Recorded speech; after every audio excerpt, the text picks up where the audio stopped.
Thank you all to join us for this launch readiness meeting. We have some new members in the team, so shall we go around and introduce ourselves, so everyone is clear who is who? Shall we start from Julie? Sure, thank you. I am Julie. I am the new medical advisor. I have been working in pharma for the past 2 years. I left the NHS after completing my core medical training.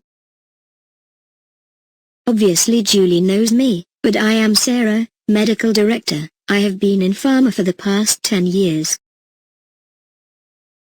Welcome Julie to the team. I am John, brand director. I have been in industry for the past 15 years. I joined this team 2 years ago. Welcome again Julie. I am Sam, marketing manager. I have been in pharma for the last 5 years, and we will be working closely on this portfolio. And I am Jane, commercial lead. I have worked in pharma 20 years, and been in this company over the past 7 years. Thank you all. Let's move straight to the agenda. The first item is our launch challenges. As you are all involved, we are progressing based on our launch plan, but we have not progressed as we expected. Over to you John, I think you can shed some light. Well, I believe we have not been terribly successful in identifying a niche position for buparine. As you know, it has been filed for acute pain in cancer patients, but we have realized that most patients are already on some sort of analgesia for their chronic discomforts. Our license will not support any switch, and the drug is already tested only for acute pain. So, it is crucial for the launch of the product to ensure the correct patients are receiving it. Very good point. We need to identify the correct patient population for the correct use of our medicine, and we have not yet tested the understanding of our clinicians from our data. The drug has proved its efficacy well above the competitor if used as first line and before acute pain turns to a nagging chronic one. I am wondering how much of the mode of action of the drug should get elaborated in our campaign, as the unique pathway of this drug should be realized so that its value can be appreciated. Also, it is important to highlight the variety of cancer patients in our pivotal studies. I believe we have the competitive advantage in our patient population, because others have only one specific cancer patients in their clinical trials. That is actually a very good point, and the one we noted from our market research. The variety of cancer patients has come high as the main differentiator in the competition. I like to add that the choices of clinicians are based on their experience with a given drug and less is about the specific mode of action and persistence of the efficacy. We need to have a better understanding about this, because all of our launch strategies can be affected by this point.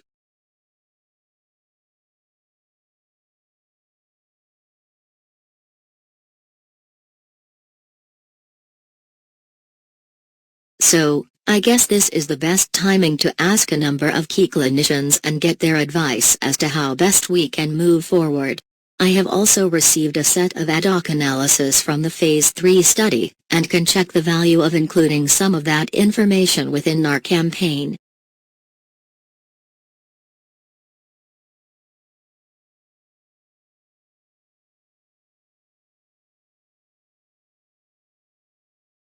Such a timely idea. We already were thinking to get our campaign's visuals and messages checked within an advisory setting. It would be great if we can dedicate a slot in the advisory board's agenda to it.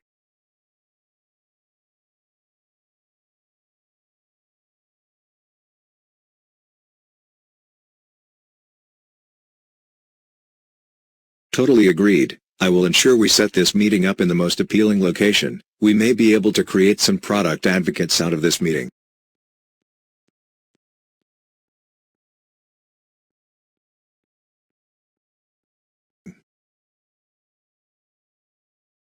Absolutely not. No Sam, this is a non-promotional meeting. The aim is not for us to promote the product but to gain advice. Advisory boards should only be held to enable us to answer legitimate business questions to which we do not know or have the expertise in-house to answer. I would like for us to go through our checklist to see if our questions meet the requirement of an advisory board. Do we have a legitimate unanswered business question? Is an advisory board the most appropriate way of obtaining the information we need?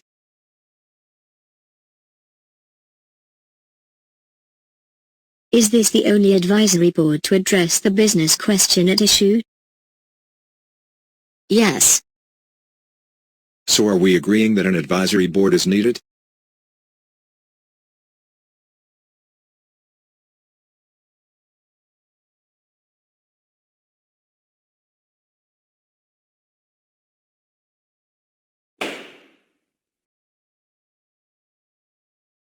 So, I will get the sales team to nominate advisors. But considering COVID, it will be tricky to have everyone in the room. Some of our key clinicians are up north, and I know they are reluctant to make a trip to London on public transport only to attend our meeting. Can we have 2 separate advisory boards on the subject?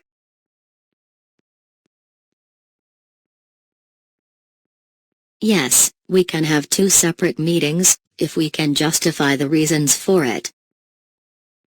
Okay then, I guess we need a set of criteria to know who would be eligible to get invited? Sure, our next question in our checklist is: does every participant have the relevant expertise to contribute meaningfully to the purpose and expected output of the meeting? And also, are intended presentations to participants relevant to their role in answering the business question? Which means it is equally important that we choose advisors who have enough expertise and experience in our subject.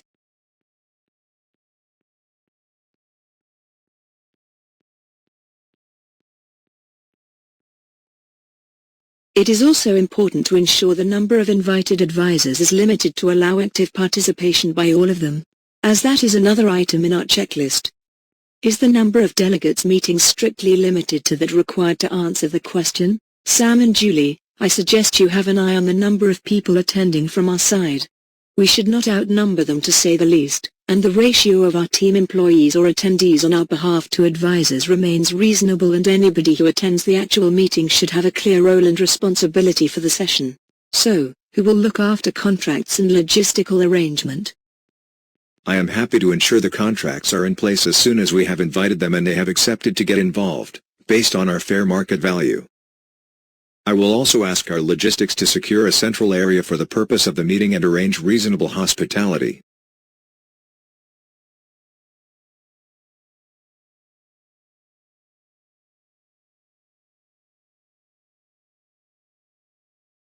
Great, Sam.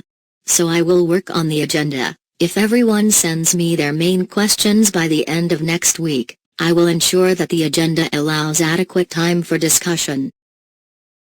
I will keep the presentations to minimum as well, so that we have a significant majority of the time can be spent on feedback from the advisors. Great, and I can ensure that our admin prepares the invitations with a clear statement of the purpose of our meeting, the expected advisory role and the amount of work to be undertaken, as I am keen to send them some pre-read materials.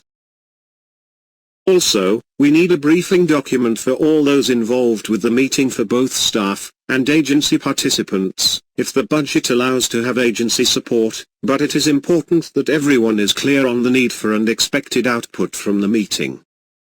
Okay, Sam, can I leave you to support Julie, and report back to me with the outcomes? We meet again in 2 weeks' time to check on the progress.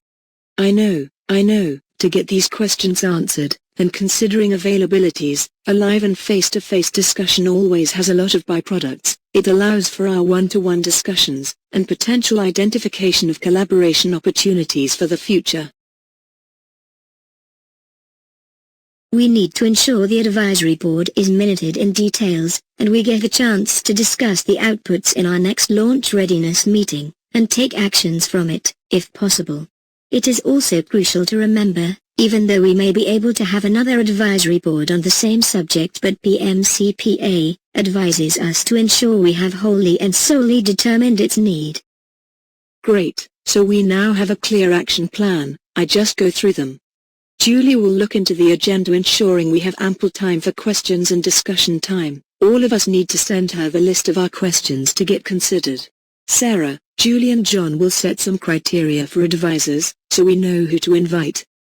Sam will look after contracts, making sure they are aligned with fair market value, and all signed before the pre-works being distributed. John and Julie to define the type of pre-works required. Jane and Sarah define who from us will join. John ensures admin and agency inputs. Sarah to develop the attendees briefing document. Sam and Sarah to ensure right presentations are prepared and signed off by the signatories. It obviously does not require certification. Any other questions? Great, so we will regroup in 2 weeks to share the progress. Thank you.